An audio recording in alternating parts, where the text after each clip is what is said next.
souvent que en fait, le système de méritocratie française, c'est on fait une course, un 100 mètres, avec tous les jeunes qui ont 18 ans, tu vois, du pays. Il y en a 99%, ils sont pas au courant que la course existe. On leur a ni dit l'heure, ni la date et tout ça, donc ils se pointent pas. Il y en a que 1% qui font la course. Sur le 1%, il y en a un dixième, donc 0,1% de gens comme moi, qui partent avec 50 mètres d'avance sur tous les autres. Tous les autres, ils partent au début. On fait la course dans ces conditions-là.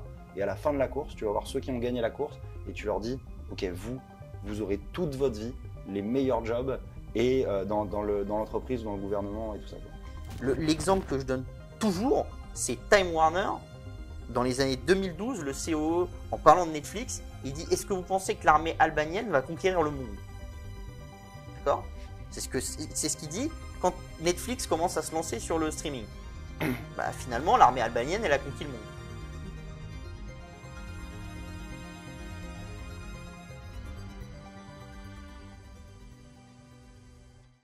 Bonjour à tous, on se retrouve pour une nouvelle vidéo sur la chaîne des publications Agora. Nous sommes avec Arthur Toss, notre expert en innovation et nouvelles technologies. Et nous accueillons aujourd'hui Marc Lesage, ex-vice-président chez Goldman Sachs, désormais reconverti dans le streaming et l'influence. Merci d'être avec nous aujourd'hui. Alors Marc, on va parler un peu de ton expérience au sein de la banque d'investissement Goldman Sachs et les différents apprentissages que tu as pu en tirer. Donc, tu as travaillé 7 ans pour Goldman Sachs, donc de 2015 à 2022. C'est ça. Quel était ton rôle exactement au sein de la banque ? Alors, sur mon titre, c'était Sales en Solution Sales Cross Asset, ce qui veut dire qu'en fait, je vendais des produits dérivés sur toutes les classes d'actifs, d'abord sur les actions, puis ensuite les matières premières, le taux de change et les devises, et, les devises et qu'est-ce que j'ai oublié, le crédit. Mais en fait, quand je rejoins Goldman Sachs en 2015, dans les produits exotiques, à ce moment-là, les leaders worldwide des produits exotiques, c'est BNP Paribas et Société Générale. Donc en fait, quand je deviens sales chez Goldman Sachs en 2015, Goldman a envie de se lancer un peu sur les produits exotiques, c'est le tout début pour eux. Mais du coup, le boulot de sales inclut tous les jobs. C'est-à-dire que je faisais aussi la structuration, c'est-à-dire créer les produits et les pricer, c'était dans mon job parce qu'on n'avait pas de structureur. Fallait aussi que je marque les assets pour faire les prix dessus, donc je faisais aussi un peu le boulot du trader. On n'avait pas de marketing, on n'avait pas de légal qui comprenait le droit français, on n'avait que du légal qui comprenait le droit anglais, donc bref. Donc dans mon boulot de sales, en fait, c'était un peu un fourre-tout et je touchais à pas mal de choses. Ouais. Ok, et quand tu dis produits exotiques, tu te réfères à quoi exactement ? Les produits exotiques, c'est un peu les options les plus complexes en finance de marché, qui sont notamment beaucoup utilisées dans les produits structurés. Voilà. D'accord. Donc c'est vraiment uniquement dédié aux investisseurs institutionnels ou c'est aussi pour les particuliers ? Non, en fait, c'est ça qui est intéressant, c'est ça qui est marrant, c'est que finalement, on fait des produits assez complexes pour des clients pas hyper sophistiqués. Enfin, en tout cas, les options nécessaires à constituer un produit structuré peuvent être parfois assez complexes. Même si le rendu final du produit structuré est assez simple à expliquer, pour le construire, ce produit, c'est des options assez complexes, donc des options exotiques. Ouais. Et après, pour répondre à ta question, ça peut être vendu à du retail, via une banque privée, via un broker, via un conseiller de gestion en patrimoine. Ça peut être vendu à un assureur, à la fois pour la partie unité de compte ou pour la partie hedge de son fonds euro, à un family office. Ça peut vraiment être vendu à tous les types de clients structurés. D'accord. Donc les produits dérivés, on sait, c'est un peu eux qui étaient un peu à l'origine de la crise des subprimes, donc un petit peu l'appétence des banques pour ce produit un peu risqué. Est-ce qu'aujourd'hui, c'est plus réglementé à ce niveau-là ou il y a quand même des risques qui sont pris par les banques ? Alors, depuis la crise des subprimes, ça, les gens l'oublient souvent, il y a eu la loi Volcker qui interdit en fait les banques de spéculer pour leur compte propre. Donc, les banques n'ont plus le droit de le faire, histoire que les clients qui ont placé leur argent dans la banque puissent pas perdre tout leur argent du jour au lendemain, parce que les banques ont pris des risques. Voilà. Si tu veux spéculer, si tu veux jouer au casino, tu vas dans un truc qu'on appelle un hedge fund. Tu vois. Les banques, la seule manière dont elles font de l'argent, en théorie, c'est ce qu'on appelle les activités client fees driven, c'est-à-dire j'ai un client qui me dit je veux acheter tel produit, donc la banque lui fait faire un trade au client et couvre les risques d'avoir vendu ce trade au client pour être capable d'honorer en fait tout ce que tu dois au client. Ça c'est la théorie. Donc dans la théorie, la manière dont la banque fait ça, c'est elle fait ce qu'on appelle une simulation de Monte Carlo, elle simule 100 000 fois une action. Tu vois par exemple on fait un produit dérivé sur Peugeot, je vais simuler 100 000 fois Peugeot. Je vais regarder qu'est-ce que vaut mon produit dérivé, mon f de x, tu vois, sur ces 100 000 chemins. Et ce truc-là, en maths, il y a un truc qui s'appelle la loi faible des grands nombres qui dit que si tu simules beaucoup de fois une expérience, ça tend vers l'espérance, tu vois, de gain, et on actualise ça. Donc, la banque, elle fait juste en fait cette simulation pour avoir un prix, mettons que le prix soit 96. Ensuite, mon produit, il a des sensibilités par rapport à des paramètres de marché, le sous-jacent Peugeot, la volatilité de Peugeot, les taux d'intérêt, les dividendes, voilà, plein de choses. Et donc, en fait, toutes ces sensibilités par rapport aux paramètres de marché, le rôle de la banque, ça va être, une fois que j'ai vendu mon produit, de garder toutes ces sensibilités qui sont en mathématiques des dérivés partiels ou ce que les banquiers appellent les grecs, de garder toutes ces sensibilités égales à zéro et donc d'être insensible aux variations du produit. C'est comme ça que fait la banque. Voilà. Ça, c'est la théorie. Dans la réalité, c'est impossible en fait d'avoir toutes tes grecs égales à zéro à tout moment parce que ça bouge dans tous les sens. Donc, les banques, oui, prennent des légères positions, tu vois, mais c'est censé être à la marge, il y a des limites de risque, et s'il y a un contrôle, on doit expliquer quels produits on était en train de couvrir et pourquoi on s'est légèrement soit sur-hedgé, soit sous-hedgé pour prendre une position sur différents paramètres. D'accord. Et pour toi, Arthur, est-ce qu'il y a vraiment une différence entre le comportement des banques avant la crise et aujourd'hui? Ah oui, oui, oui, oui. Le comportement des banques, il n'est pas du tout le même. La typologie de risque n'est pas du tout la même. Tu le vois, hein, les banques qui ont sauté, par exemple, toutes les banques qui ont sauté récemment, Silicon Valley Bank, etc., elles n'ont pas sauté parce qu'elles ont pris des risques en vendant des produits et en spéculant sur les marchés. Elles ont sauté parce qu'en fait, elles ont structuré leur bilan d'une certaine manière pour répondre à l'inflow et l'outflow de clients. Donc une banque, en fait, quand elle a une inflow, elle ne peut pas garder du cash, hein. Donc en fait, ce qu'une banque fait, c'est qu'elle va garder une petite partie cash qui est un peu son besoin de fonds de roulement, on va dire. C'est-à-dire que le client, il arrive, il dit je veux retirer du cash. Il faut que la banque ait du cash pour lui donner. Et à côté de ça, il y a une partie de ce cash-là, la banque, elle va le faire travailler. Et il y a des horizons de temps, d'accord, qui sont plus ou moins longs. Je l'avais déjà expliqué dans pas mal de vidéos. Et à l'époque, j'avais fait une vidéo pour SVB où je l'avais bien expliqué. Et la problématique que tu as plus en ce moment, c'est que les horizons de temps, comme le pricing des horizons de temps a beaucoup changé, parce que quand tu avais les taux qui étaient très bas, le pricing du temps, il n'était pas très existant, on va dire.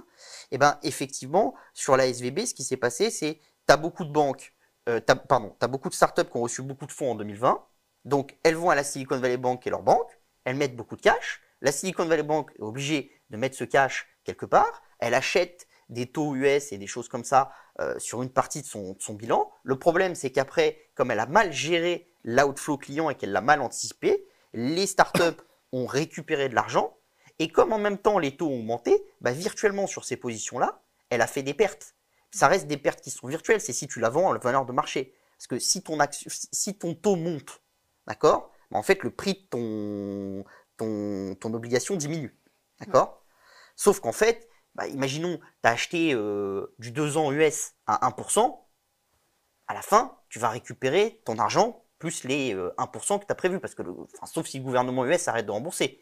Sauf que le problème, c'est que si tu ne peux pas tenir jusqu'à l'échéance et que tu es obligé de vendre ton produit, tu peux être obligé de prendre ta perte. Et c'est ce qu'on voit en ce moment sur la plupart des banques européennes, un peu moins sur les européennes, un peu plus sur les américaines, c'est que la perte latente sur ces expositions est assez forte. Et ça, bon, franchement, les banques ne peuvent pas y faire grand-chose, parce que leur métier, c'est quand même de prêter à l'économie. Si elles avaient gardé du cash dans leur bilan, on aurait dit qu'elles capturaient du cash, et puis en plus, elles auraient fait s'effondrer leur ratio de rentabilité, etc., ce qui aurait posé d'autres problèmes. On aurait dit la solvabilité de la banque, est-ce qu'elle existe? Et c'est vrai que le pricing d'un produit financier dans un marché de taux bas, c'est compliqué. Je peux t'en parler, je pense qu'il a vécu la baisse des taux, donc ça, c'est plutôt favorable à court terme, mais à long terme, pricer le risque dans un environnement de taux bas, c'est vachement compliqué. Les taux bas, ça a été un gros challenge hein, pour les banques, tu vois, pour les produits structurés, pour les assureurs. Alors, le problème, en fait, c'est que tu vois, le problème ou la bonne chose à court terme, c'était que les assureurs avaient engrangé plein de bonds avec des taux d'intérêt plus élevés pendant des années, en fait. Et donc, quand on a eu les taux bas à zéro, les assureurs sur le fonds euro pouvaient encore payer du 1 ou 2%. Et donc, en fait, alors que les taux réels étaient à zéro, tu vois. Et donc, les clients se sont un peu habitués à ça, mais les assureurs avaient très peur du moment où les taux d'intérêt, si les taux d'intérêt rebondissaient subitement, c'est exactement ce qui s'est passé, parce que du coup, eux, ils engrangeaient des bonds à 0%, d'autres bonds à 0% et tout ça. Et donc, quand ça allait repartir, ils allaient payer en fait la moyenne un peu de leur portefeuille de ce qu'ils avaient, quoi. Donc ouais, c'était un vrai challenge. Nous, dans les produits structurés, tu vois, les produits structurés, c'est quoi? C'est toujours un bond, un zéro coupon par exemple, et une option. Donc par exemple, si tu fais un produit à 5 ans et que les taux sont à 5%, c'est cool. Ton zéro coupon, il vaut 75 du coup, et il te reste 25 pour acheter une option, peut-être un call qui va valoir 20 et 5 pour couvrir tes risques et prendre ta marge, quoi. Donc un environnement de taux élevés, c'est quand même assez favorable globalement aux produits structurés. Nous, ce qui se passait quand il y avait des taux égaux à zéro, bah, c'est que ton zéro coupon, du coup, il vaut 100. Et donc, en fait, l'option qu'achète le client, elle vaut moins 5. C'est-à-dire que le client, en fait, vend des options. Peut-être qu'il va vendre un pot dans Nanine, il va vendre un risque, il va prendre un risque en capital et tout ça, mais il est obligé de trouver du jus autre part. Si tu n'as pas de jus sur les taux, il va trouver du jus sur une prise de risque en capital avec un sous-jacent qui a de la volatilité ou ce genre de choses. Donc, les taux à zéro, nous, c'était très challengeant sur les produits structurés. Et donc, tu as l'effet inverse maintenant. C'est-à-dire comme les taux remontent et qu'en plus, ils sont remontés vite. Et tout le problème, en fait, dans la finance, c'est la rapidité des effets de marché, en fait.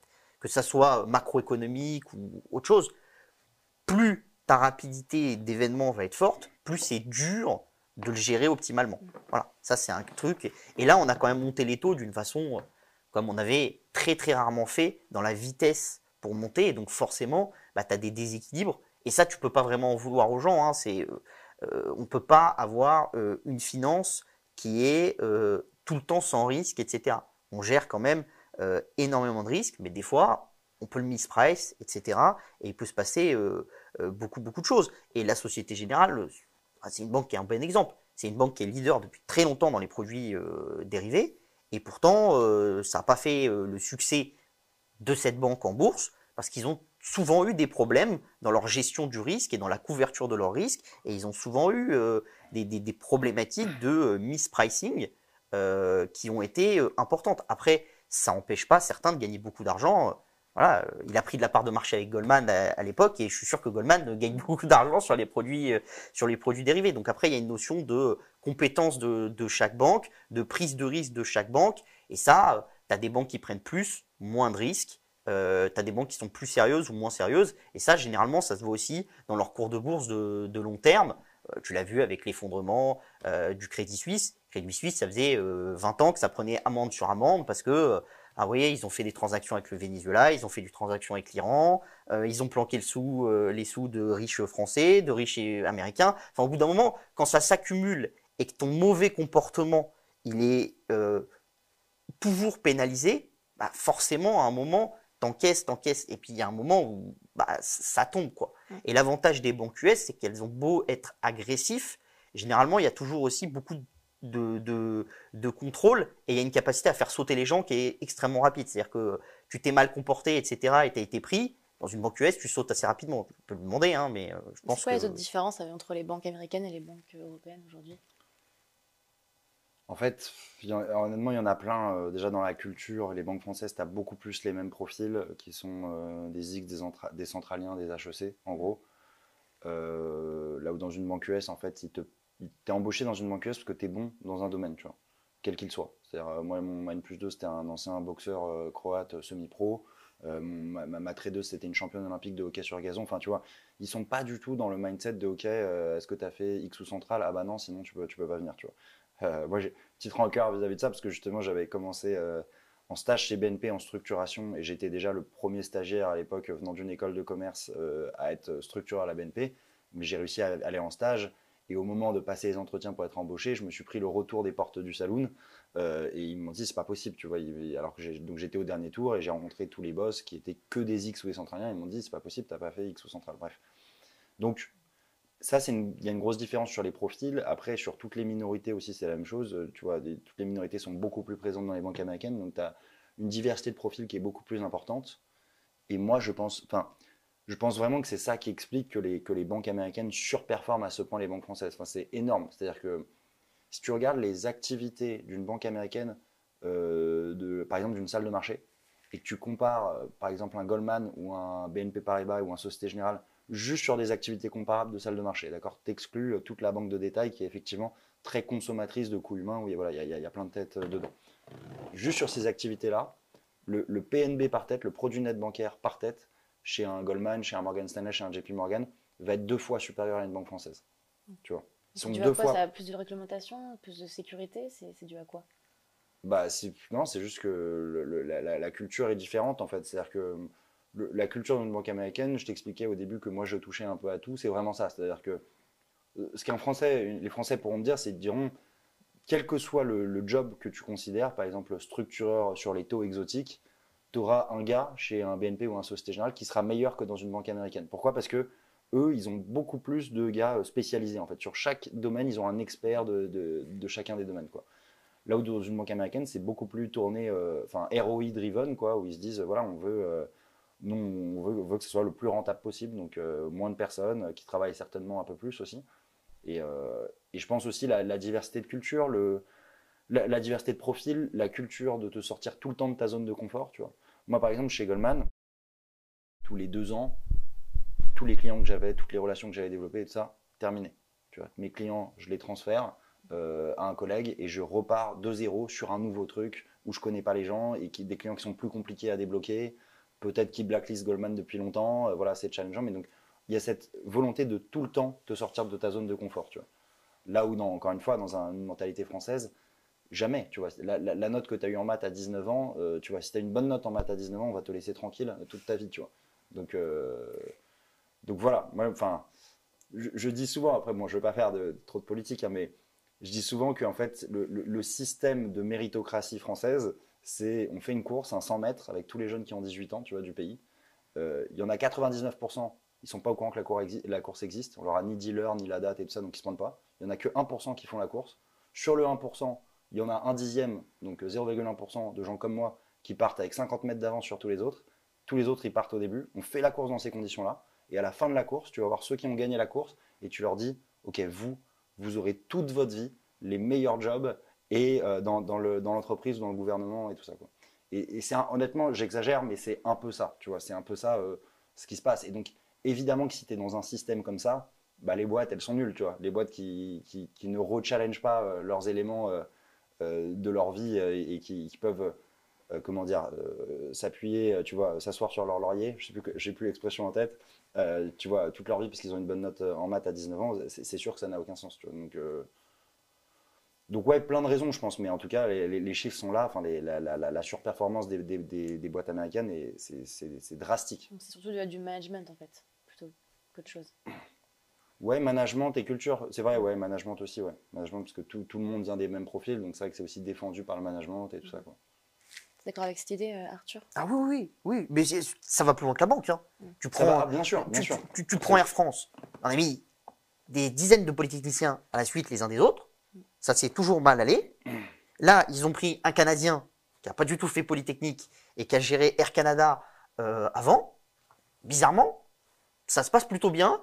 C'est devenu un consolidateur à France. Il a réussi à relancer Transavia alors qu'on expliquait qu'il ne pourrait jamais faire plus de, je crois, c'était 60 avions. Il y avait un pic qui était mis par les pilotes parce qu'ils ne voulaient pas se faire disrupter par Transavia, etc. Comme si le fait que sur les low cost moyens courriers, Transavia prenne de la part de marché, ça allait prendre de la part de marché à France, et que si Transavia le faisait pas, ça allait pas prendre de la part de marché à France. Enfin, la vérité, c'est que si c'est pas Transavia qui la prend, ça sera le petit copain espagnol ou le petit copain anglais ou le petit copain irlandais. Enfin, le truc où on reste entre nous, ça marche pas très bien. Donc c'est pas qu'une question de banque, tu le trouves dans toutes les entreprises, et les entreprises qui surperforment, soit c'est des entreprises qui sont incarnées par quelqu'un en France, tu le vois avec LVMH, avec Bernard Arnault, etc., c'est incarné, donc l'étude n'est pas forcément ce qui va compter, c'est plus le profil, l'incarnation et la vision de la personne, qu'a Iliad avec Xavier Niel, etc., et après, tu as quelques autres boîtes où il y a des changements, des choses et des visions qui sont amenées par des profils qui sont plus différents. Alors, tu as des belles boîtes, Dassault, c'est un bon exemple, avec des profils un peu externes qui sont amenés, des gens qui viennent des États-Unis, qui viennent d'Inde, où il y a un peu plus de mixité. C'est vrai qu'en France, beaucoup de l'ascenseur social a lieu effectivement au lycée. C'est-à-dire, tu fais ton lycée, tu as des bonnes notes, ça rentre dans ton carnet, ça va jouer sur la prépa que tu veux faire ou sur la fac que tu peux faire ou l'école de commerce. Et si tu as fait telle école de commerce, tu restes ad vitam aeternam dans les élites, même si tu es très très mauvais. Et on a déjà vu, des PDG qui étaient catastrophiques en France, qui ont plombé des entreprises, mais de A à Z, et qui ont toujours su rebondir, et qui ont toujours été repris par une autre boîte, etc. Et ça, c'est parce que tu as un petit côté sclérosé dans l'ascenseur social, c'est comme il se produit effectivement à l'adolescence, comme il le dit, bah après c'est un milieu très fermé, qui se reproduit, Et c'est vrai que dans les pays anglo-saxons, c'est un peu moins le cas, parce que tu as plus de self-made man, tu as plus de machin, comme il a dit, dans les banques, tu as beaucoup plus de sportifs aussi, ce genre de choses. Et c'est vrai que ça, ce mix-là, il te permet d'avoir quelque chose qui fonctionne un peu mieux, quoi. Enfin, à mon sens. Franchement, pour le dire clairement, dans les banques américaines, ils en ont rien à foutre de ton école. Hein. Si tu arrives et que tu dis à un collègue, moi j'ai fait Polytechnique, il va te répondre, ok, t'as fait combien de thunes l'année dernière? T'as rapporté combien à la boîte l'année dernière? C'est juste ça qu'il va te demander, et tout le reste, il s'en fout. Tu vois. Donc voilà, et puis pour aller un peu plus loin sur ce que tu dis, c'est vrai que pourquoi après, du coup, les boîtes françaises qui sous-performent autant, tu vois, sont pas challengées par leurs actionnaires, le problème c'est qu'ils ont des participations croisées entre elles, tu vois aussi, donc ce système est le même partout, et donc tu as un côté un peu mafieux, tu vois, où ils sont contents que ce système perdure, quoi. Ouais. Et tu vois, et la plupart du coup aussi restent dans les entreprises, parce qu'ils savent très bien que s'ils sortent de l'entreprise et qu'ils vont dans la vraie vie, ils n'auraient jamais le salaire qu'ils gagneraient, enfin qu'ils gagnent actuellement dans l'entreprise, tu vois. Donc, oui, il n'y a pas d'activisme sur les marchés européens. C'est un très gros problème. Aux États-Unis, tu as une boîte qui se comporte mal. Alors, c'est pas du tout des produits dérivés, etc. Mais tu as une boîte qui est sous-performante, d'accord?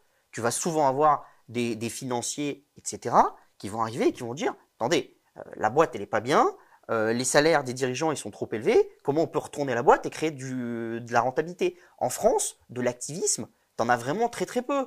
T'as Xavier Niel qui en fait un petit peu de temps en temps, voilà, il en a fait un peu sur Unibail Rodamco, voilà. Mais la vérité, c'est que t'as plein de boîtes où il n'y a pas du tout d'activisme, alors que la valeur est là depuis des années et des années. Mais ça se passe pas parce qu'effectivement, comme il dit, t'as un côté sclérosé, c'est-à-dire que ton actionnaire, c'est tel assureur, le gérant de tel assureur, c'est un mec que t'as connu à l'école, etc., machin. Et t'as un truc. Et même ceux qui ont le sentiment de pas être comme ça, tu deviens comme ça finalement, parce qu'en fait, tu vas au mariage de un tel, tu vas au truc, et c'est tellement un petit microcosme que finalement, tu finis totalement sclérosé. Et ça, moi, je l'ai vécu. Hein. Moi, j'ai fait mes armes chez SoftBank au Japon. Il n'y a pas pire que le marché japonais pour ça. C'est 3 fois pire que le marché français. Le Japon, il y a des boîtes qui valent moins que leur cash depuis des années et des années, mais parce que voilà, on continue comme ça, parce que il y a un culte de l'ancien, donc il faut jamais virer le dirigeant, c'est très compliqué, etc. C'est un monde vraiment à part, qui a des côtés positifs, hein, la méthode japonaise, mais qui a beaucoup de côtés négatifs aussi. Moi, j'ai fait mes armes chez SoftBank. Chez SoftBank, c'était toujours comme ça. Fallait, quand on parlait, etc., et qu'on avait une idée, ah ouais, mais fallait monter dans la chaîne hiérarchique petit à petit, etc. Toi, que tu étais en bas, tu avais une bonne idée, l'idée, elle changeait au milieu, fallait que tu assumes la responsabilité du fait que l'idée, elle avait changé au milieu, mais que c'était pas du tout ton idée à la base, mais qu'il y avait un chef qui avait décidé de changer telle ligne, et finalement, c'était pas lui qui était responsable, mais c'était toi qui assumais la responsabilité, alors que t'avais... Enfin, voilà, c'est des trucs ahurissants, tu vois. En Europe, c'est ça, et tant qu'on cassera pas un peu ce phénomène-là, effectivement, tu auras de la sous-performance, ça c'est clair, versus les GAFAM, versus... mais tout secteur confondu, c'est pas que le secteur bancaire. Il a installé, t'as installé Goldman avant tout en France quand même, sur les produits dérivés. Ouais, alors pas tout seul, hein, mais oui, ouais, j'ai participé à l'essor de Goldman. Ouais, voilà, comment tu as gagné de la part de marché versus les banques françaises? Tu vois, ça c'est intéressant, parce que franchement, pendant toute une époque, quand tu parlais à beaucoup d'investisseurs européens, banque américaine, c'était la banque américaine, elle va jouer contre moi, elle est intéressée que par l'argent à court terme, elle va pas me filer du bon conseil, etc. Et surtout après 2008, il y a eu de la part de certains acteurs français et même européens de la finance, un petit côté, un barrage en disant on veut plus entendre parler de ces banques américaines qui nous ont apporté des produits qu'elles comprenaient pas, des machins, des trucs, et il a fallu retravailler. Et fondamentalement, ce qu'il faut donner aux Américains, c'est que tu as beaucoup de gens qui ont réussi à relier des contacts et à réussir à faire des choses. Et c'est un bel exemple. BNP et Société Générale sont là sur les produits dérivés depuis longtemps, et pourtant il arrive à installer Goldman et à prendre un peu de part de marché. Donc voilà. Ouais, on a pris des très belles parts de marché. Hein, tu vois. Alors, faut bien comprendre qu'en fait, dans les banques françaises, un autre truc qui est un peu choquant, entre guillemets, c'est que il y a ce qu'on appelle l'architecture fermée, l'architecture ouverte. C'est-à-dire que ces banques-là, elles ont tout un réseau de banques de détail, et il y a une bonne partie de leur réseau qui oblige en fait à traiter avec la salle de marché. Tu vois. Par exemple, je sais pas, ils ont une banque de détail en Italie, tu vois, les clients de la banque de détail en Italie va traiter en fait avec la salle de marché, tu vois, de la banque française, tu vois. Donc en fait, ils sponsorisent un peu par leur banque de détail leurs activités de marché. Si tu enlèves ça, donc ce qu'on appelle l'architecture fermée, où en fait il n'y a pas d'appel d'offres, il n'y a pas vraiment de best execution pour le client, ce qui est d'ailleurs un peu limite, bref. Si tu regardes que ce qui est en architecture ouverte, donc en compétition entre les banques, ils sont plus leaders worldwide. Tu vois. Même sur le territoire, sur le territoire européen, pas français mais européen, ils sont plus leaders worldwide ces banques-là, tu vois, aujourd'hui. Donc ça a complètement changé effectivement. Et alors comment on a fait, ça a été très compliqué parce que comme tu le dis très bien, tu vois, quand tu arrives en 2015 et que tu es Goldman Sachs, le client il t'envoie une porte dans la gueule, c'est le premier réflexe parce qu'il a vu un documentaire sur Arte, voilà. Donc c'est très très compliqué en fait, et c'est du travail petit à petit, quoi, de gagner la confiance du client. Au début, le client il va te confier des tout petits trades, et puis petit à petit il va te faire confiance sur des plus gros appels d'offres, et il va voir que tu es là, que tu arrives. Et effectivement, la force de ces boîtes-là américaines, c'est très très souple. Tu vois, elles peuvent très très vite se mettre en marche de bataille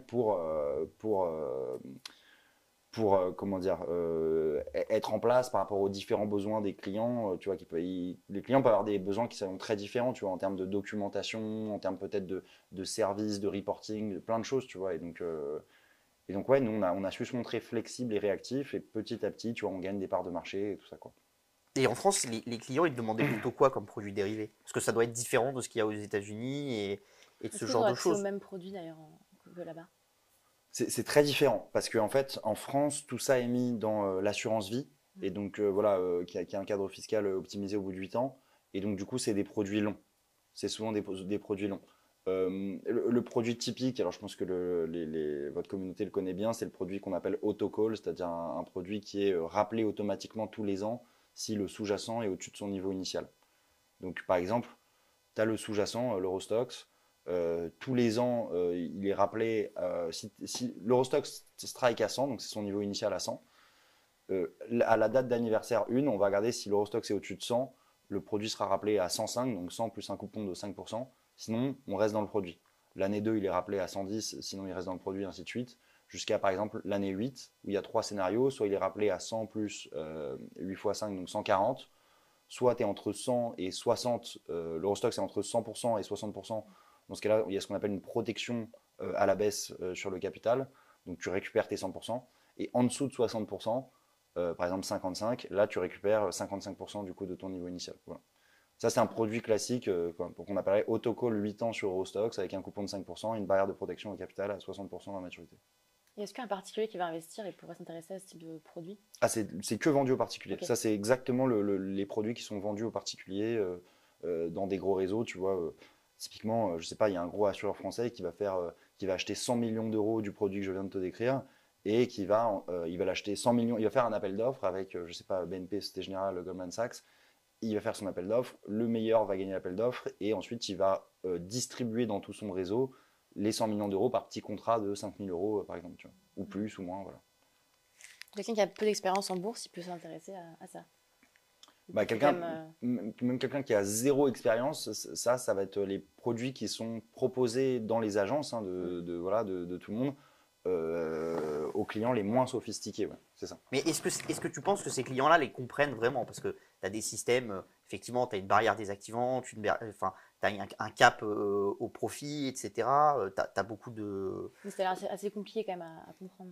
Bah, en vrai, là je l'ai peut-être mal expliqué, peut-être je l'ai fait trop vite, mais la formule est assez facile à comprendre. La formule de remboursement, voilà, si tu es en hausse, tu es rappelé à 100 plus le coupon fois le nombre d'années.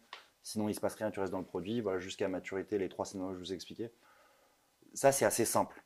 Après, comme tu le dis, il y a pas mal de risques inhérents au produit qui ne sont pas forcément bien compris par le client. Par exemple, le client ne touche pas les dividendes. Donc, tu vois, si on faisait ça sur une action, par exemple, une action, elle vaut 100 euros. Mettons que l'action soit à 105, donc le client va être appelé parce qu'on est au-dessus de 100. Si le management décide de payer pour une raison X ou Y 6 euros de dividende, bah, du coup, la valeur de l'action passe à 99 et ça va contre le client qui n'est pas rappelé. Tu vois. Donc, il ne touche pas les dividendes. Il y a effectivement les gains qui sont capés à la hausse. Voilà. Et il y a plein, effectivement, de petits risques, effectivement, d'exposition, en tout cas, à ce qu'on appelle les actifs cachés que le client ne voit pas forcément. En fait, c'est le principe des options. Les gens demandent souvent à quoi servent les options. Le principe de l'option, c'est pas du tout de se leverager. Si tu veux te leverager, tu appelles ta banque et tu te leverages. Ça existait bien avant les options. L'intérêt des options, c'est d'accéder à ce qu'on appelle les actifs cachés, c'est-à-dire la volatilité implicite, la corrélation, les dividendes, ce genre de choses. Voilà. Donc, c'est pas un secteur en fait, c'est vraiment un. Je sais pas comment C'est l'expliquer. une nouvelle classe Ouais, d'actifs en nouvelle fait. classe d'actifs, Tu vois, Ouais. avant on pouvait acheter que des actions par exemple dans le marché equity.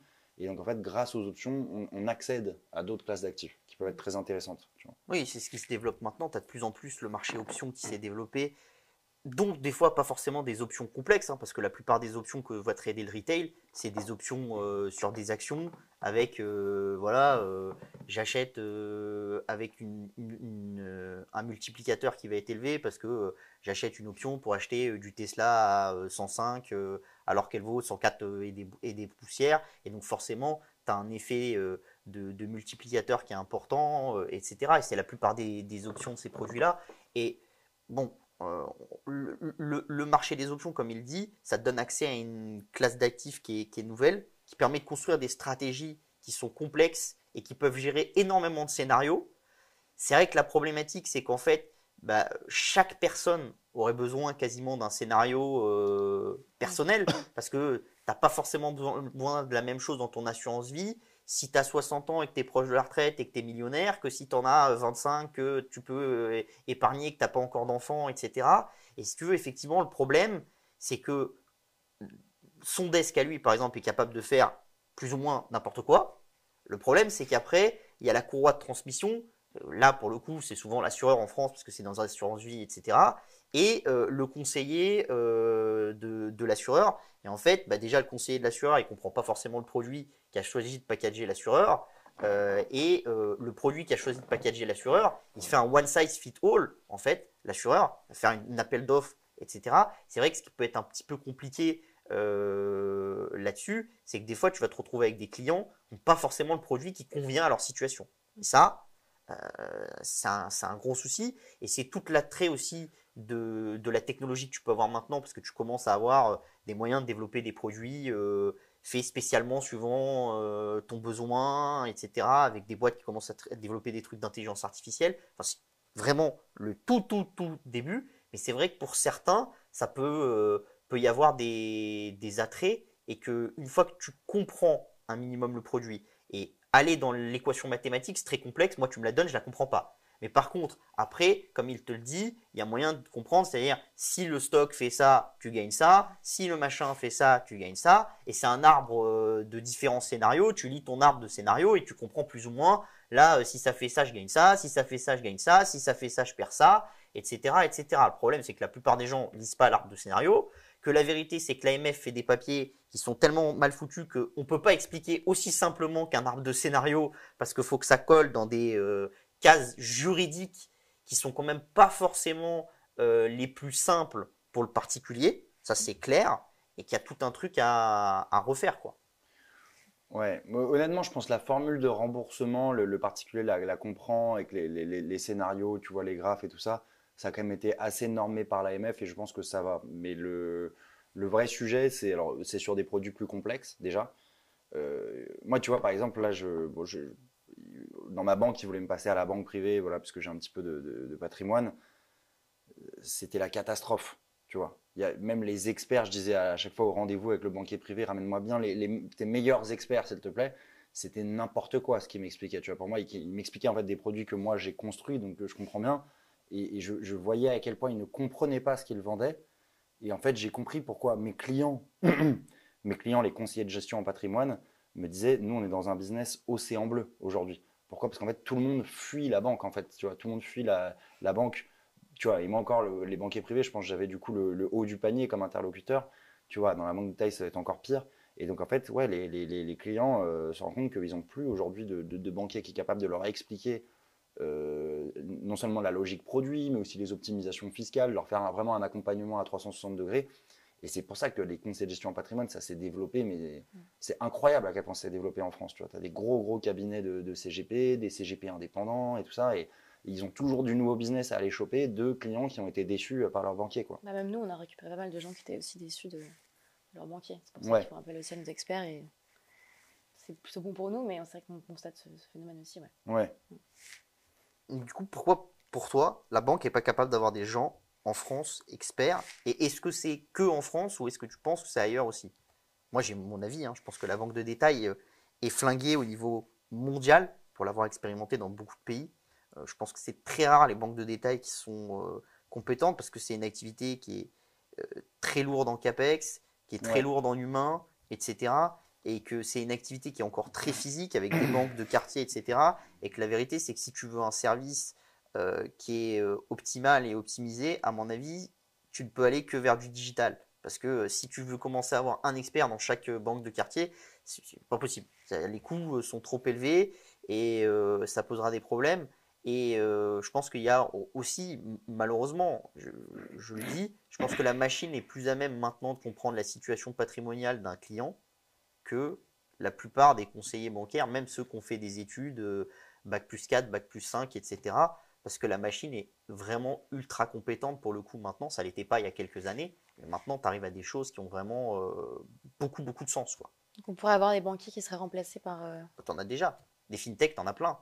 Et tu as plein de domaines où les Ouais, banques. t'en as, mais après, tu peux jamais. Enfin, tu vois, Bernard Arnault, il voudra jamais parler à un ordi, tu vois. Oui, Tu vois donc, et peut-être je cite un exemple trop haut, mais tu as besoin quand même, à partir d'un certain stade, quand tu es client, d'avoir l'empathie de la personne qui te couvre, qui te connaît bien, qui mmh, connaît ta famille, la stratégie patrimoniale, qui a tout déjà bien en tête, qui sait quel produit t'aimes bien, quel produit t'aimes pas, tout ça. Et puis juste qui discute avec toi, tu vois. Et mmh, la relation de vendeur, c'est ouais, aussi de discuter avec quelqu'un, d'avoir un échange et tout ça. Donc, alors peut-être effectivement pour le retail de masse, la meilleure solution, comme tu le dis, c'est les fintech. Et c'est vrai ce que tu dis que la banque de détail, voilà, ils ont un gros problème de modèle, de business model en fait, qui n'est pas rentable, quoi, tu vois. Et ça, on l'a vu effectivement pas que sur la banque, tu vois, toutes les, pas quand on était petit, qu'on voulait acheter un forfait de téléphone, tu avais quelqu'un avec qui tu peux parler. Aujourd'hui, c'est impossible, tu vois. T'appelles mmh, SFR ou Orange, tu n'auras jamais quelqu'un qui te répond, qui va t'expliquer les différents forfaits et tout ça. Et on est allé dans une logique de on baisse les coûts le plus possible, mais du coup, le service à la personne aujourd'hui, ça devient extrêmement rare, tu vois, t'en as quasiment plus. Et même effectivement sur la banque où tu te dis, bon, pour placer ton argent, c'est quand même un truc où tu es prêt à payer un peu plus cher, moi je pense, pour avoir du service. Et tu vois, et moi, voilà, ce que j'espère, c'est que la suite, ça va être justement que les gens se rendent compte, ah ok, en fait, ça avait une valeur de payer un peu plus cher, mais pour avoir un vrai service, tu vois, qu'on n'a ouais. plus du tout aujourd'hui, tu vois. Aujourd'hui, on est dans une logique de coût, mais du coup, voilà, tu as un service qui est nul, quoi, qui est inexistant. Ouais. Donc tu t'es reconverti un peu dans le streaming. Ouais, J'imagine que la tech, c'est un secteur qui t'intéresse particulièrement. ouais, enfin, particulièrement ce qu'on appelle la créateur économie, c'est-à-dire cette économie de plateforme où il y a des créateurs de contenu qui sont indépendants, donc non salariés de la plateforme, qui déposent leur contenu tous les jours et font eux-mêmes venir leurs viewers. Ce truc-là, pour pas mal d'investisseurs en Silicon Valley, ce truc-là, c'est une révolution économique et technologique énorme, du même acabit que la révolution qu'on a eue quand des Uber ou Airbnb sont arrivés et qu'on s'est rendu compte qu'une plateforme de matchmaking simple entre l'offre et la demande pouvait valoir plusieurs dizaines de milliards de dollars. Tu vois. Donc, c'est ouais, c'est un truc que moi je pense qui est hyper prometteur. Pour te donner un seul use case de ce que la créateur économie a changé qui est énorme, c'est le processus de vente. Tu vois. Traditionnellement, une vente, c'est un vendeur dans une entreprise qui vend les produits de son entreprise. Aujourd'hui, la vente, c'est un influenceur, donc un vendeur, mais qui a sa communauté. Donc c'est comme si tu avais un vendeur qui ne parlait que à des clients et qui vend des produits de différentes entreprises, mais qui engage du coup à chaque fois sa crédibilité énormément. En fait, ça ressemble un peu au conseiller de gestion de patrimoine, quoi. Le conseiller de gestion de patrimoine est un peu l'influenceur Mmh. avant l'heure, tu vois. Donc voilà, et ouais, cette économie, cette créateur économie me fascine, et du coup, j'ai décidé de me lancer en tant que créateur de contenu là-dedans. Est-ce que tu peux nous expliquer un peu ce que tu fais Alors au quotidien? j'ai commencé moi sur League of Legends. Je me suis donné un challenge. Je voulais montrer que n'importe quel papy comme moi à 31 ans, ce qui est très vieux dans les jeux vidéo parce que les réflexes commencent à baisser à partir de 23 ans, pouvait devenir master, c'est-à-dire le top 0,5% des joueurs sur. Faut le savoir, League of Legends, les gens ne le savent pas du tout, mais c'est une des disciplines les plus compétitives du monde. Tu vois, c'est plus dur de devenir joueur pro de League of Legends que de jouer en Champions League ou en NBA. Voilà. C'est juste les chiffres, les statistiques. Tu vois. Et donc voilà, j'ai fait ça pendant 3 mois où j'étais entraîné par un coach, par un ancien joueur pro. Je suis devenu donc master sur League of Legends. Et au moment où je suis devenu master, ça a créé une petite étincelle qui a fait que j'ai commencé un petit peu à me faire connaître. Et en fait, j'ai reçu pas mal de messages de gens et je me suis rendu compte euh, que ce qui intéressait en fait la communauté que je commençais à me créer, c'était que je leur explique de manière authentique le monde de l'entreprise. Et donc aujourd'hui, voilà, j'ai complètement changé. Je suis toujours dans la creator economy, mais je suis influenceur. Je fais un talk show où j'ai des invités qui viennent parler un peu de leur métier. J'ai Asher qui va venir là sur les cryptos, qui est l'influenceur francophone numéro 1 sur les cryptos. Lundi, j'avais Sixtine, donc, qui a fondé Le Crayon, qui était venue, donc pareil, qui est entrepreneuse dans la creator economy comme moi, donc c'était hyper intéressant. Genre Jean de la Roche-Brochard qui va venir, qui est un peu la figure numéro 1 du VC en France, qui gère notamment le fonds de Xavier Niel, Kima Ventures. Donc voilà, je suis assez content de tout ce contenu-là que je peux proposer à ma communauté qui sont essentiellement, je dirais, des étudiants des top écoles de commerce et d'ingénieurs, mais aussi des jeunes actifs, voilà, qui veulent découvrir comment se passe tel ou tel métier, mais avec la patte Twitch, c'est-à-dire très authentique. C'est-à-dire que oui, on parle de salaire, mais on parle de tout ce qui intéresse la Gen Z, donc la santé mentale. Est-ce que dans l'entreprise, tu peux parler à des psychologues qui vont t'expliquer un peu des red flags de quand tu vas faire un burn-out? Est-ce qu'il y a un esprit de promo? Est-ce qu'il y a des promos chaque année, tu vois, et tu as un vrai esprit de promo? Il y a des activités qui sont organisées autour de ça? Est-ce qu'il y a tu peux avoir un équilibre entre ta vie pro et ta vie privée, tu vois, enfin, tout ce genre de questions, là, on essaie d'en parler de la manière la plus authentique possible sur le talk show. C'est intéressant. Est-ce que tu continues à investir à titre personnel, du coup, sur notamment la tech, les cryptos, par exemple? Moi, j'ai des stratégies d'investissement assez papy, c'est-à-dire buy and hold. Donc, Sur le long terme. ouais, sur le long terme. En fait, pour donner un peu la base en investissement, en fait, c'est on te dit, faut que tu considères que tu as une fusée, tu vois, à plusieurs étages. Et l'étage du bas, c'est l'argent dont tu as besoin tout de suite, tu vois, qui doit être très liquide. Donc là, tu vas investir dans, je sais pas, un livret A, un truc que tu peux retirer tout de suite, qui va pas forcément bien te rémunérer, mais au moins tu peux le retirer à tout moment.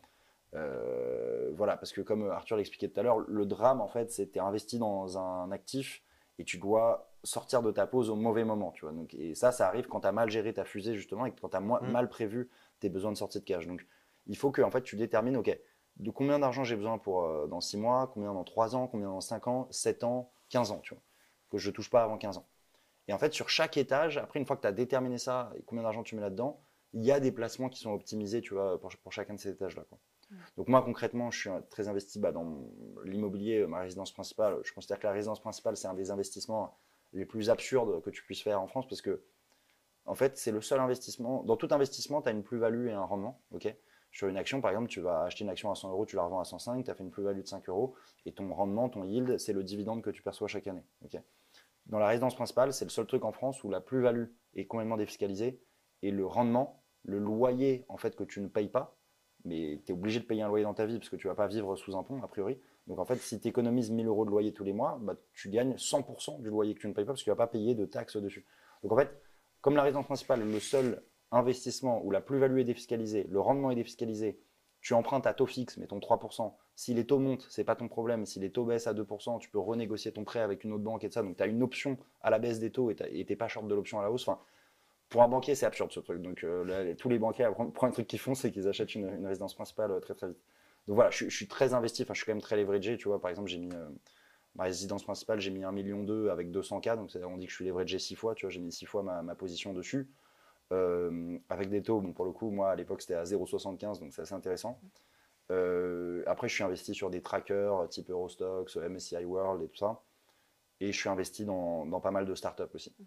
Et dans les startups, moi, ce que je fais, c'est que je m'en fous un peu du projet, c'est juste le manager, quoi. Si le gars est un gros bourrin et qu'il va tout défoncer, je confie mon argent. Si c'est pas le cas, tu vois. Il n'y a pas un secteur en particulier que tu vas viser Non.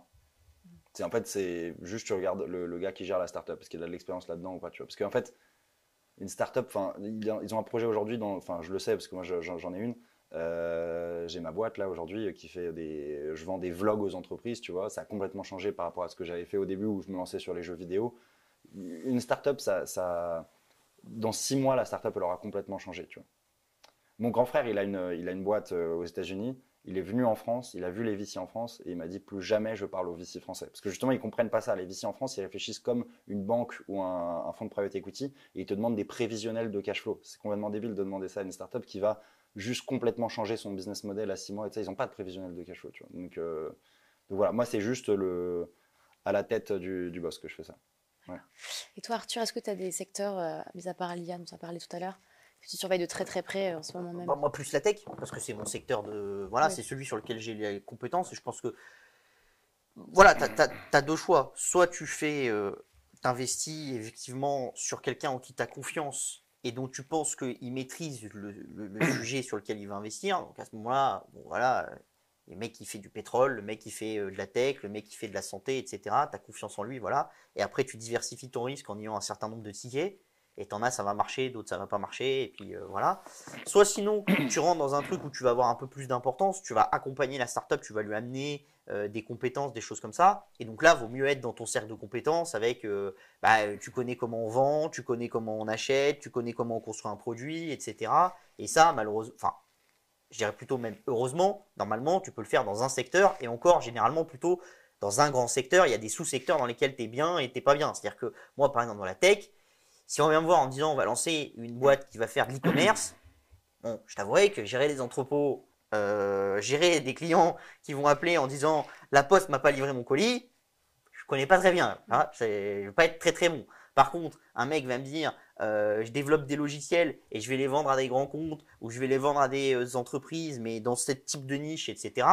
Là, c'est ma cam. Là, je sais ce que ça veut dire et je sais comment on peut faire pour faire monter le business, correspondre aux besoins du client, comprendre où faire de la croissance, trouver les bons développeurs, etc. Ça, oui, tu vois. Comme dans les cryptos, certains domaines des cryptos, je maîtrise bien, d'autres je maîtrise pas bien parce que les cryptos c'est un domaine où on a tendance un peu à dire est-ce que tu connais les cryptos? Sauf qu'en fait les cryptos c'est un peu comme la tech et tu as tout et rien du tout dedans si tu veux. Parce que entre un projet comme Maker qui va être plus ou moins un projet très financier où tu vas essayer de faire un stablecoin algorithmique, etc., où tu vas tokeniser des bons du trésor US, etc., et un projet comme le Chili's, où tu vas essayer d'apporter une nouvelle manière de communiquer entre les amateurs de foot et leur club, tu veux, ça n'a rien à voir. Rien à voir du tout. C'est-à-dire que tu vas voir Maker, tu vas voir la manière dont il travaille, vaut mieux avoir quelqu'un comme lui pour comprendre, parce que c'est que de l'algorithme, et c'est que des maths derrière sur comment est-ce qu'ils maintiennent la stabilité de leur stablecoin, comment est-ce qu'ils se hedge sur les actions US, et c'est que des équations mathématiques. Et là-dessus, je peux dire que je fais confiance à l'équipe, parce que moi j'ai du Maker, je fais confiance à l'équipe, etc. Mais ma compétence, plus ou moins zéro. Par contre, chez Chili's par exemple, etc., ça je comprends parce que je connais les mécaniques de relation entre les différents, entre un fan et son sous-jacent, son équipe, etc. Moi j'ai investi chez Fnatic, c'est une équipe e-sport, il connaît, assez au début. Et j'ai accompagné aussi quand ils ont fait leur levée de fonds avec un VC japonais que je connais il y a 2 ans maintenant. Donc voilà, et on essaye de créer quelque chose, de créer un lien avec la communauté, etc. Et ça, c'est ce qu'il dit dans la Creator Economy, etc. C'est que la manière de gérer les relations entre ton fan, ton client, etc., tout ça est en train d'être totalement revu, mais globalement. Et ça va complètement tout changer. Et tu as des boîtes qui l'ont intégré et d'autres qui ne l'ont pas du tout intégré. Une boîte, par exemple, en France, qu'on connaît tous qui l'a intégré, c'est LVMH. LVMH l'a très bien intégré. Pourquoi? Parce qu'en fait, quand tu vas voir Bernard Arnault, il te dit nous, on ne fait pas du marketing, parce que le marketing, c'est essayer de répondre aux besoins du client. Nous, on crée et on voit si le client il aime après. D'accord? Donc, ils ont inversé le processus. À tel point que chez LVMH, tu vois Bernard Arnault, il te dit j'aime pas les cryptos, j'aime pas tout ça. Et pourtant, le plus gros vendeur de NFT en France, c'est LVMH. Pourquoi? Parce que les équipes de LVMH, elles sont arrivées, elles ont dit c'est un secteur il y a sûrement quelque chose à faire, on n'est pas sûr, on ne sait pas trop comment, mais on va y aller, parce que si on y va, on va apprendre. Et puis, dans la vie, ce qu'il faut, c'est apprendre en marchant, et puis tu te casses la gueule, tu remontes, tu continues ton truc, et tu finis par trouver une manière de faire. Et ça, c'est un peu ça va revenir au début, c'est un peu le problème qu'on a en France, c'est que comme on a appris un socle basique à l'école, et qu'on te dit avec ça, tu vas savoir marcher, quand tu te casses la gueule au cours de ta vie, tu n'es pas incapable de te remettre en cause et de te dire faut que je change, faut que j'essaye de comprendre comment les nouveautés vont agir. Et c'est ça qui fait que les boîtes européennes ont tendance à être un peu moins innovantes, pas tant dans l'innovation profonde et de rupture très scientifique, parce que tu as des très grosses innovations et tu as plein de choses qui sont nées en Europe. Et d'ailleurs, tu as plein de choses qui naissent en France là-dessus, mais plus dans la capacité vraiment de répondre à l'offre et la demande, de comprendre comment le client va se comporter, comment il va évoluer, etc. Et ça, c'est des choses qui sont assez difficiles en Europe et qui évoluent vraiment de manière importante maintenant. Et tu peux le voir sur tout un tas de secteurs. Par exemple, Twitch maintenant, qui est la plateforme qu'il utilise, tu as des gens qui font l'équivalent d'une chaîne de télévision en nombre de viewers. Et les chaînes de télé n'ont jamais été capables de se remettre en question, d'essayer de co-construire. Il y a quelques gens qui l'ont fait. Il y a Energy qui l'a fait avec Domingo il y a quelques années et qui continue un peu à le faire. Mais si tu veux, il y a beaucoup de milieux qui sont un peu sclérosés. Et quand tu es sclérosé comme ça, c'est ton pire ennemi. L'exemple que je donne toujours, c'est Time Warner. Dans les années 2012, le COO, en parlant de Netflix, il dit: est-ce que vous pensez que l'armée albanienne va conquérir le monde? D'accord? C'est ce qu'il dit quand Netflix commence à se lancer sur le streaming. Bah, finalement, l'armée albanienne, elle a conquis le monde. Voilà. Donc, il faut faire attention dans le monde de l'entreprise parce que les choses peuvent évoluer de manière très rapide. Et je pense qu'on est à un chemin, une croisée des chemins qui est importante et sur lesquels il y a vraiment des révolutions nombreuses qui vont se passer. Ça, c'est clair. Et donc là, si on a beaucoup d'investisseurs qui nous regardent, qu'est-ce que tu leur conseillerais de regarder en premier? Quel type d'entreprise Moi, je pense que c'est les entreprises innovantes. Après, tu peux avoir des stratégies qui sont plus value, comme il te l'a expliqué, ça va dépendre de où tu te situes dans ta fusée. C'est sûr que si tu as 90 ans et que tu n'as pas discuté de ton patrimoine avec tes enfants, etc., vaut mieux pas investir sur de la technologie, parce que la technologie et des entreprises de croissance, il faut leur laisser le temps. Hein. C'est comme un bébé, ça se développe. Donc si tu as 90 ans et que tes enfants ils veulent juste récupérer du cash, qu'ils n'ont pas envie de récupérer des investissements et que dès qu'ils vont les récupérer, ils vont juste tout solder, récupérer du cash et aller le dépenser en allant en vacances à Marrakech et à Cancun, vaut mieux pas acheter des boîtes technologiques, même du Microsoft ou du Google, etc. Tu es sur des multiples qui fait que tu vas essayer de valoriser la croissance future. Donc si tu veux, soit tu le trades, voilà, donc tu vas intervenir à court, moyen terme, etc. Mais ça, c'est pas du tout mon domaine et il y a beaucoup de gens sur la ligne de départ pour peu de gagnants dans le trading quand même. Soit tu te donnes des horizons de temps qui vont laisser le temps à ta boîte et à ton secteur d'évoluer. Tu vois, moi, des cryptos, j'en fais depuis quasiment, c'était quel âge, deuxième année d'Epitech, donc ça doit être 2011 ou 2012, un truc comme ça. Tu vois, moi, je dis toujours à mes clients, le Bitcoin, ça va se développer. Pourquoi? Parce que les pays émergents, les monnaies, elles tiennent pas, etc. Enfin, on pourrait refaire. Voilà, les membres de mon service savent et puis les autres, voilà, on fera une vidéo dédiée s'il faut. Mais je pense qu'il y a un très fort développement sur les crypto-monnaies à venir. Par contre, je suis incapable de vous dire quand est-ce que l'explosion va avoir lieu, à quel moment, etc. Et quand tu as compris que cette temporalité d'une évolution de l'humanité, tu vas pas pouvoir la timer, mais que tu vas juste essayer de surfer la vague et que tu vas faire en sorte que ton patrimoine, bah voilà, tu l'as bien compris, tu l'as bien mis au bon endroit avec les bons durées de détention de tes actifs, etc. Bah à ce moment-là, tu peux surfer et que ça explose en 2020, en 2021, etc. Pareil, l'IA, moi j'en parle depuis 2018.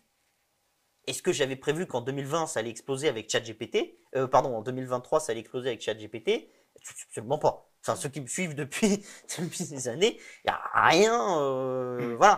Et je pense que personne ne pouvait prévoir que quand OpenAI allait sortir ChatGPT, le public allait l'utiliser de manière aussi profonde et que ça allait devenir un des rares produits qui, quand il sort la première année et au bout de 12 mois, il vend déjà plus d'1 milliard de dollars. Voilà. Il y a très peu de produits qui font ça. Surtout sur une boîte qui vendait quasiment rien avant. Donc voilà. Donc après, c'est ça. Mais je pense que si tu as 30, 40, même 50 ans, investir dans le monde de demain, donc dans le monde de demain, tu as plein de choses. Hein. L'intelligence artificielle, la cybersécurité, les cryptos, la creative economy, comme il t'a dit. Enfin, il y a vraiment beaucoup de secteurs qui sont en train d'être disruptés. Ça, c'est clair.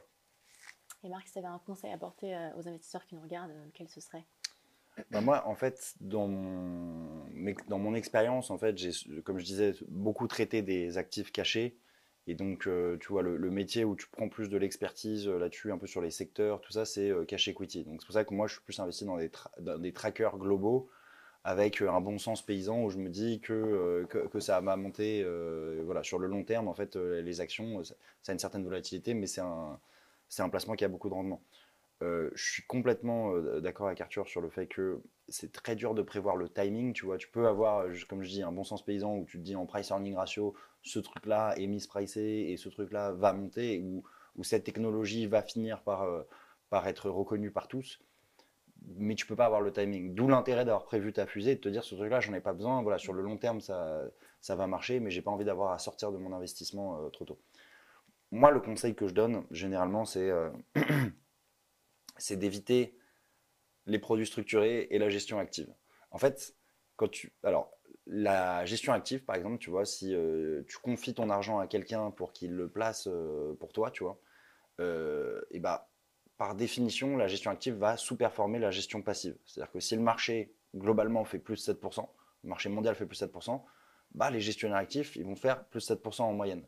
Sauf qu'ils vont te facturer des fees, et donc du coup, s'ils te facturent 2% de fees, bah, les gestionnaires actifs, en moyenne, vont faire plus 5 et le marché va faire plus 7. Donc en gros, la gestion active va forcément sous-performer la gestion passive de ces fees, quoi.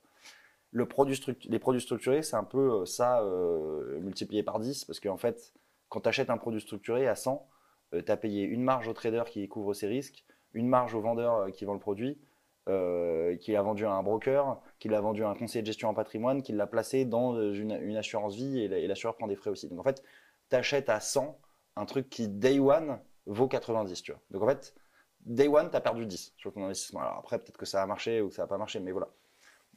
Moi, c'est plus là-dessus, en fait, c'est juste sur des trucs assez basiques, mais finalement où les clients font pas attention, c'est sur les frais, tu vois. C'est-à-dire qu'après, je ne vois pas le futur, pour le coup, j'ai pas de flair vraiment sur ce qui va monter ou pas. J'ai des intuitions sur certains trucs, mais qui sont pas du tout justement du stock picking, qui sont beaucoup plus globaux. Par contre, dans mes stratégies d'investissement, en fait, je suis assez bon pour contourner tous les fees et prendre tu vois, quand j'achète mon tracker Eurostox, on passe d'un produit structuré où tu as des fees globaux de 10% à 2 BP par an, tu vois. Donc voilà, j'ai quand même pas mal divisé mes fees en faisant ça, tu vois. Donc voilà, je dirais que c'est ça principalement les écueils que j'invite votre communauté du coup à éviter. Merci beaucoup pour cette interview, c'était très intéressant. Alors si vous vous intéressez au secteur technologique, n'hésitez surtout pas à vous abonner à la Bourse au quotidien et à télécharger le dernier rapport d'Arthur qui se trouve dans la description de la vidéo. Et je vous invite aussi à suivre Marc Lesage sur ses réseaux sociaux qui seront aussi en description de la vidéo. Merci beaucoup à tous et à très bientôt pour une prochaine vidéo.